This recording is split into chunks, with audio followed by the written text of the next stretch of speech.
There was one specific group of people in Mason Gross that were always having fun, and it was the film majors. But what you make that face wrong? Because I hate. Actually, I'll keep it respectful. What were we gonna say, Sam? But no, the film majors, like they were always like they're always chill. I mean, well, it depends on the year. My year of film majors was pretty good. Ryan, Danny, Gerard, like freaking oh man, what's her name? I forgot her name. But they were always just like they're always having fun, enjoying each other's company. Whereas like every other department, it felt like everybody hated each other genuinely. Like that sounds like art school. Straight up, everyone was just like, I mean, everyone was like nice to each other. Like, and I can't believe I'm saying this, but like my quality of life with Mason Gross improved drastically the second that my classes went remote. Because like imagine driving 45 minutes like 3 to 4 times a week to spend like 6 hours with a bunch of people that don't like you or whatever. And then oh, you mean just theater? That part. You know, that's funny. That's so funny. What were you gonna say about that? The comfort of my own home made college so much easier, especially thesis. I took extra classes too, and it was still easier. Like, I mean, it did help that I was just ignoring them half the time while playing video games, but real. But yeah, like lots of people didn't like that they couldn't go to the class, and I'm just like, why do you like going to class so much? You all hate each other. Thank you. Well, the class part, yeah. Like, oh my god, shut up about this class. Oh my gosh. No, I feel completely one. That's so funny, one that you say that because my experience with Mason Gross is like, you know, I would try to like keep to my I would try to keep to myself a lot because I just not that I hated everybody, but it just felt like a lot of times. What would you say? Cookie. That and you know I'm not you know me I'm not a cliquey guy at all. The second I feel like for the arts. The second I feel like people like already have their people, I'm more of a this is where me and Sam are different one, but I totally respect where Sam comes from. I'm more of a well if you already have your group, I'm like who am I to try to force anything anywhere? Like I'm just gonna like fall back because like if a door's open I'll walk through it, but if a door's already closed you're not gonna see me knocking. But that's just me. I'm not saying that's right. That's the right way to be. I'm saying everyone has their own thing and whatnot. But no, yeah, my experience was like similar to that and whatnot, but not that like I didn't like dislike everybody, but like for example, a lot of photo girls are very vapid and very like we're talking major, I'm talking about generalizations. A lot of the photo girls were very vapid. A lot of the photo guys, like I felt like we didn't really bring much to the table. But I knew that about myself. I never thought that I was hot shit. I just thought like, I get by because I have a pretty good personality. I don't really care if like these pictures are cool and all, but at the end of the day, I also think that my shit stinks, like everybody's does. I don't like it's not giving like special and whatnot. What else? I always had a lot of things to say about the photo people. I was a photo dude. I always had a lot of things to say about the photo people. The film people, I'm not gonna lie,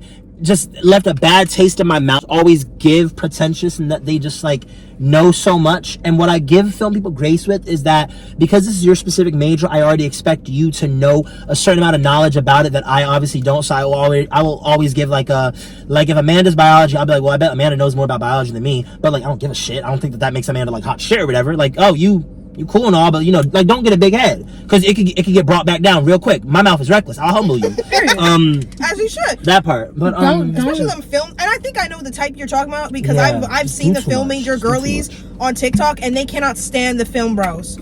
They're annoying. Those white boys are annoying. Oh my god, they think Quentin Tarantino is God's gift to the fucking world. No, they think they are God's gifts to the world. I swear. Film dudes that they think they're God's gift to the world. I used to date a guy that thought Quentin Tarantino was God's gift to the world. I swear I did. My oldest friend Matthew, his favorite director obviously his favorite director is Quentin Tarantino. Oh my god. I'm sure he's cool though. I mean, if you like him, I love it. If you like it, I love it. Cool. Desperado was cool. If you like it, I love it. Like, yay, great. I don't really give a fuck about Quentin Tarantino. I grew up with Kill Bill. It was nice. It was a great movie to watch at 4 years old at 11 p.m. on a Tuesday. I love movies. I don't need to suck off the director though. He cool. He rich. He don't need me. He does not need me. Exactly. But no, yeah, I didn't know that people like really didn't like each other. But like one thing that's funny, I forget who I was talking about. I think I was talking about with Brian and whatnot. How like Brian. You remember Brian? Thick afro, beard. Brian. You definitely met him at least. I just call Brian thick. Brian is type thick. Was he an What is Brian? Brian's thick. Was he an instructor? He's not like skinny, but he's not fat. Was he an instructor or a student? No, a student like us. Brian, Black Brian. You met him before. Okay, I'll take your. I'll show a picture point. I'll show a picture at a point. No. But I was gonna say that. What was I saying? I was gonna say I was gonna say that. We were talking about clicks and people not liking. I was just saying that the whole like that can be such a true thing. Like people can be so polite like in public, and you'll be like, oh, you think these people are so nice, but like it's like no, they're very polite. But under the surface, it's like these are like catty kind of like these are mean spirited people, but they're very polite. So it's like they're like nice, not kind. Yes, it's like those kind of people where like you call people like some people you call them out for like the kind of like shady or mean things they do, and people like look at you like what are you speaking another language? What are you talking about? Oh man, I'm so glad that I'm hearing this Americans now, and I know that this is what it's like because I know how to handle all this. Americans shit. are the opposite of the Danish. Like out there, like to your face, they are cold as ice. But the second you let them in, they're wonderful. It's the complete opposite. Like, well, unless you're a tourist, the Vikings loved me, but I could tell they tore him a new hole. Play on words, tourist. I see what you did. But anyways, so it's just like in the design department, like if I ask somebody for like asking like a time, do you want to hang out? Just say no. It's cool. Just say no. For the time for anything, it was always I got work. I got to do this. Ask me. Like everyone seemed like too stuck in their own world. Like I remember asking somebody if they were like free to help me with a photo project, and they're like, "I got too much homework to do," and I'm like, "You're in 3 of my 4 classes. I know exactly. I know your homework. Yeah, like, you're not. I know what you're doing. You're watching Netflix all day and procrastinating for some stupid reason instead. That's what you're doing. Like, come on now. If you're gonna procrastinate, and here's what made college so easy. Like, I was just that girl that I was talking to before you picked me up because she was like, "Isn't Mason Gross really hard?" I'm like, "No, it's freaking not." They're like, "Why? I heard that's hard." I'm like, "No, you just have to be smart with how you manage your time." I made it so all my classes were 3 days a week tops, and I also procrastinated in the smart way. Like Saturdays, like they say Saturdays are for party. No, Saturdays is when I got my work done. Saturdays were by far the best day for getting work done. And shit, every day is for getting into it. Shit, every day. Every day we getting into, we doing something. But as you're saying, but I mean, it's just like I think there's a lot of different components that contributed to people being like stuck in their own world. I would say for every day of the summer, bro. It's crazy. I mean, that's just what I'm saying. No, I feel you. I was a psychology major. I feel like psychology, the way psychology majors act, I feel like I can't trust you. That's so fair. You're real for that. You're so freaking evil. Like Brian's my one exception where I'm like, don't ever try to manipulate me and whatnot. Because like I see, like every single one. You're so real for that because psychology majors. Look, when it comes to men in psychology, I don't trust you, motherfuckers. Yeah, they're evil. I don't trust men in psychology. Y'all concern me just a little. Because why are there are men hero complex? They want to save everybody. There are men who will get into psychology for the full purpose of learning how to manipulate women better, just so they can get dates. That's the reason why you want to be in fucking psychology, can be nigga. like, I'm an emotionally intelligent person. Fucking real. A rock on the street has more emotional intelligence than you. Got me clutching my I can go fucking talk to Chowder from the 2008 cartoon, and he has more intelligence than you. Bro, I enjoyed that guy. And not to mention the psychology field at Rutgers is so fucking frustrating because of the lack of intersectionality and the lack of understanding of like how intersectionality plays into the role of psychology. Period. Especially as a psychology major. Intersectionality? Mm-hmm. Period. What do you mean by that? I mean, like, by understanding how different oppressive systems will affect the mental health of someone. Like, obviously, being a queer person living in fucking America, yeah, I have a lot of mental health issues. My parents hate me because of colonialization and thinking that gay is some sin by a god who couldn't give a fuck about them. Period. Yeah, that's gonna affect my mental health. So, like, a lot of my professors will not take into account of, like, how sexuality will affect someone's mental health. Because, yeah, we still live in a time where people get bullied the fuck out of for being queer. Like, there was a couple months ago, an indigenous and trans indigenous kid who was murdered at fucking school for being trans. Oh, freaking Jesus. Them. Oh my God, them. Yes. We live in a time where there are queer kids who are fucking worried about coming across as strange or different because they're not sure if the next kid who cross them with some hateful ass parents is just gonna be like, nah, I'm gonna ship you with a fucking pencil.